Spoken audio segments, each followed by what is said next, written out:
EU-Japan Summit Commission lifts the Fukushima restrictions on food imports. This is from July the 13th on 2023. And this is your favorite half Chinese. And don't we think it is weird to have a ban on Fukushima contaminated food from 2011 until now? And then right before they start dumping nuclear water, we just lift the ban. And nobody is scratching behind their head right here. Like, what is going on? Then they talk about China bad to ban Japanese food products to protect its citizens, knowing that most in the West will oppose everything China does, good or wrong.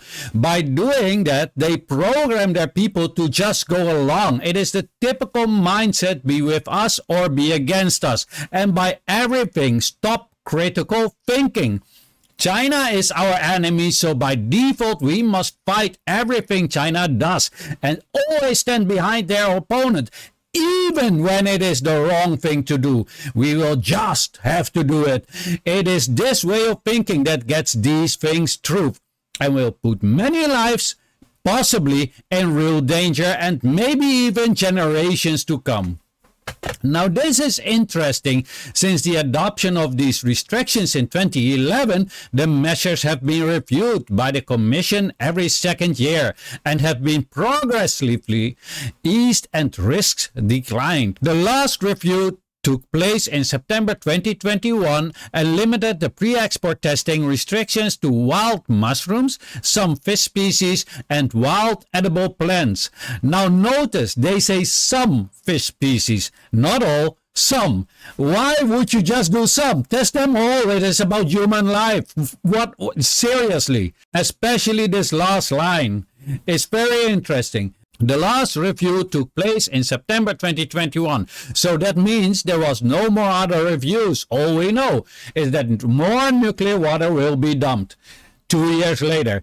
Now again, we ban all these products scared of contamination. Japan says they will dump the nuclear water freely in the ocean, and we say, let's take off the ban. And nobody is like, what? How does that make any sense? Without a hidden agenda. Who would benefit from this? China bans Japanese products, among them the Japanese seafood. Prices will drop. Who will benefit from buying? And then the buyer can rebrand it and sell it to who? Name a country who will have a shortage of those particular products due to a ban. I mean, I'm not saying it is, but it certainly is possible. Why else make a move like that? Let me know what you think of that in the comment section. Throughout the video, you have seen many other countries protesting. So why does the Western media solely concentrate on China? In Seoul, South Korea, they even stormed the Japanese embassy. But yet the Western media is only talking about China bad. There are still other countries who didn't lift the restrictions or bans on Japanese food. But China is the bad one. As we see things played out here, it displays another geopolitical game in effort to smear and attack China yet once again. This time even threatened it with a nuclear disaster, or should we call it an attack? We should wonder, why does Japan not allow other parties other than themselves who are heavily involved and have major stakes in the Fukushima plant and thus actually should be disqualified because of reasons of too many conflicts of interest, do tests?